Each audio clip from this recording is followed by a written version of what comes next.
Hey guys, Nathan here, welcome back to a new video and a new series starting off on my channel. Sorry for the lack of videos recently. I have been moving house and yeah, I just took me a while to get set up and try and think of a good way to start making videos again.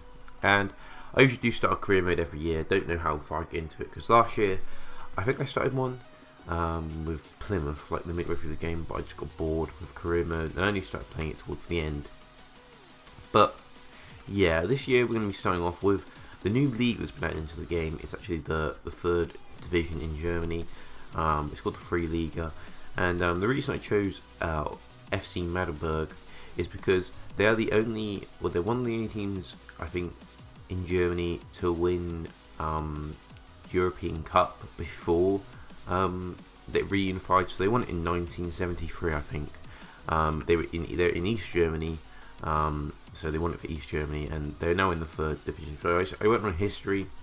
I also considered doing one with Hansa Rostock, who are the only real other team I actually heard of in the third division of Germany. They played in the Bundesliga for about 10 years, but they've never had any major European success. And as Magdeburg have actually won a European trophy.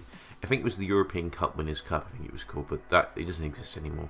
So it's just a bit of history, and we'll be able to try and get them back to the top flight in Germany within a few years. Obviously, in the first season, I'm going to try and promotion, and I'm going to be playing on legendary difficulty. I think we are negotiating with Real Madrid there to sign Luka Zidane, obviously Zinedine Zidane's son. In the goalkeeper position, he's not Enzo Zidane. The Cam, this guy's a goalkeeper, and he's only 19, I think, or 18 maybe, but he's got a lot of potential, and he doesn't cost a lot because he's not really wanted at Real Madrid, I guess, and they're ready to let him go. I thought they'd asked for like a sell-on clause or something, but they didn't in the end. He's on a bit of high wages, but it doesn't really matter. And we can also say we have Luka Zidane in our team as one of the Zidane family. I was also looking at Mile Savar, who's the Benfica goalie, fell over the line against Man United. Also looking at him, but he only just moved to Benfica this summer from Anderlecht, so I couldn't really get him. I would have wanted him in goal, and of course I couldn't get him on loan either because he just moved. I did try. I think I tried first to get him on loan, it didn't have it, and I asked to buy him, and yeah, didn't really go through. So yeah, I don't really know how hard the games are going to be. I'm actually going to be quite fiercely contested. I haven't really like limited myself on realism with the transfers, so maybe our players would be a lot better than the ones that are actually in the league already. But we have got some pretty decent players. We've got a decent striker called Beck. He's really slow, but he's 69 rated and has a pretty good shot on him, I think. I only went foothead and looked at the stats. But yeah, I'm not limiting myself on the players I can buy because I think it's a bit pointless because we're giving it quite a high budget of like 4 million, and not spending it would be a bit stupid really. After I signed the goalkeeper, I was going to immediately sign a right winger or a midfielder, but I decided to actually scout them first to see how much their wages were, because sometimes this year they outright reject you if you guess their wages wrong. Like, you could think, oh, they might be only on like 10,000 a week, and they'll just say that's an insulting wage because you don't know. That's why I always tend to scout players first, so I can like have better knowledge of what their wages and what to offer them. The most annoying thing this year is obviously the bonuses. Like, they'll ask if they score 5 goals to receive like 500,000. I tend to just remove them. The signing bonuses aren't that bad because it usually means they don't want a massive wage increase like they did last year. Like, if you were like a club like who, when you did the Red Squad Camiros in the Premier League in particular, and you wanted to sign a good Premier League player, I remember always one that wanted a really massive wage increase was when I used to sign Eric Bailly from Man United. He always used to want double his wage, which was like 100k, and that would literally remove about 8 million from your budget just to sign a free player. So I guess the signing bonuses are okay. This year I actually signed Eric Bailly for a different career mode that I've been playing, and he actually wanted less wage, but he wanted like 1 million in signing bonuses, which isn't too bad again. Also, just for a bit of peace of mind, you can actually, if you're stuck on career mode and don't want to pay like the appearance, goals or assist bonuses, you can just remove them, and they usually don't make a fuss about it, the players. They usually just up their wage a little bit and maybe their signing bonus. That's all I've known. Anyway, I think we've already played a game. We simmed a game rather in the preseason. So I was going to sim all these games. We can't seem to win. We drew with I think was it Orleans something. I think the club name was called.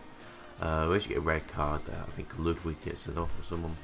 But yeah, we drew again with FF Kalmar, I think they're called, a Swedish side, and it's not looking good for our simming tactic.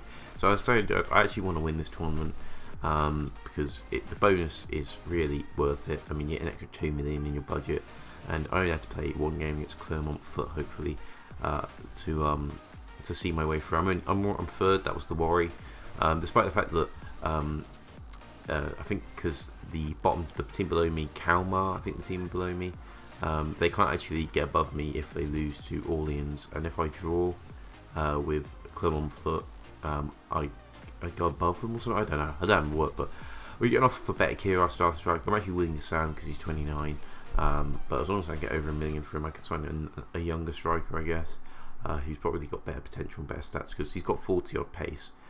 So I offer.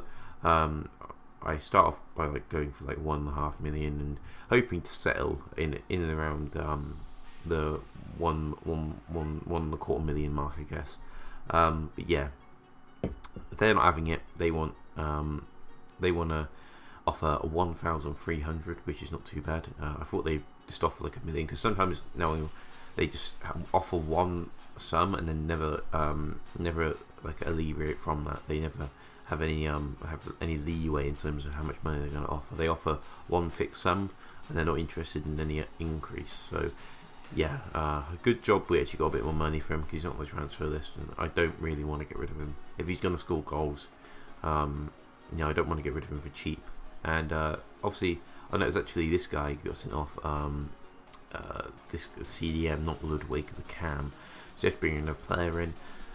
And yeah, so we're going to play the first game of the episode against Clermont Foot. I think they're French. I think they're in French second tier. Yeah, so hopefully we're able to win. It's a bit of an even contest, to be honest, because the French second league isn't exactly the best league in the world, and the teams aren't that great either. And we're a third division team, and I say third division is kind of similar to English third division because a lot of teams in League One have ex-Premier League players now. It's definitely gone up in recent years. The level of the playing quality is a lot harder to win games because a lot of big teams have been getting relegated. But we score there, and we're actually forcing into good saves in the first half. I thought he was going to score there with the header, and we do score in 6 minutes. I think it was. We scored quite early with Beck. And yeah, they're getting in here. They're kind of difficult to tackle on Legendary, but they kind of weave away from you quite easily, and that somehow doesn't go in. Hit the post, and my defender pings it over the bar quite luckily. Play it out wide here, building up the play obviously and trying to get in, and I think it's into Beck again. Nice deflected shot off the post and in over the line. 2-0. We look pretty comfortable in this game. Obviously I've shown you 2 chances that Clermont had, but they were really the only 2 chances they actually had. And yeah, so we hit the post again, or actually hit the bar, and we're pretty unlucky not to make it third there. But then they have a nice tame free kick. I make a mistake trying to pass it out a bit too quickly, and it leaves a lot of open spaces. A lot of open spaces. He's got an easy shot. I thought he was going to pass it to the striker, but he doesn't. And then the last chance to get an equaliser was a stupid free kick I gave away on the edge of the box. And AI seems to be really good at free kicks. It seems to be one of the few things they can actually do. This one flashes narrowly wide. I thought it was in the way my keeper collapsed. Yeah, and it was pretty tense game at the end. I sort of bottled. I shouldn't have given away that consolation goal. And yeah, next we have FC Nordsjælland, who I think were in the Champions League a few years ago. So it could be quite a tough game. We are going to play that one because I thought they were just outside me, and I don't really stand out much of a chance of winning on Sim. In terms of Sims, actually, I'm going to be simming quite a lot of games this year. I'm going to be simming at least one game an episode. Always a game that I think will be easy to win, like a team near the bottom of the table or something, or a team that's just a lot worse than us. But yeah, simming has always been a way for me to just get through career mode quickly, because a lot of the league games are really repetitive, and I do enjoy playing like cup games against higher teams and stuff, European games when you eventually get there, because watching league games over and over again does get a bit boring. Anyway, we're opening up the the game here with a good chance for us. I think we do indeed work the ball quite well. We have a shot and it floats narrowly over. This game is very chances are few and far between in this game, which is why you may think some of the shots that I'm showing in highlights aren't that good, because they're very good defense to this side, hard to break down, and we pop one against the bar there, and we don't actually score in return, but he's actually offside, which I thought was a bit confusing as he was behind the defender, but I guess originally he was in an offside position when he scored. And yeah, then FC and Northland come forward. Nice bit of pace from the right winger there, just to turn inside, and then he's going to actually get the ball back here and flash a shot. Just well, he flashes a shot and it was a good save from Lucas Zidane. Very good reflexes, Lucas Zidane this year, our goalkeeper. And here we have a corner. We whip it in. Really should have scored, I think, from this flick-on header, and he just tames it into the keeper's hand. Not a great effort, if you ask me. And then the goal started coming in the second half. Here we are on the ball, a yellow-carded player. Don't know who it is, and we get the ball there. Finesse shot, rather than those slow finesse shots, which just treacles in over the bar. Yeah, we do make a substitution quickly, and I think they actually concede here. It's another mistake, giving it straight to the right winger, and crossing it into the box, and it does fall, unfortunately, to the Northland player, and he just needs easily finish. I mean, that was my fault again. 2 mistakes, costing us 2 goals, not too good. But in the 90th minute, a lucky shot comes, I thump it in to win the game. Pretty lucky, but yeah, that's what we're doing. That's what happens. Anyway, that's it for the video. See you for a new episode soon, and I'll catch you all next time.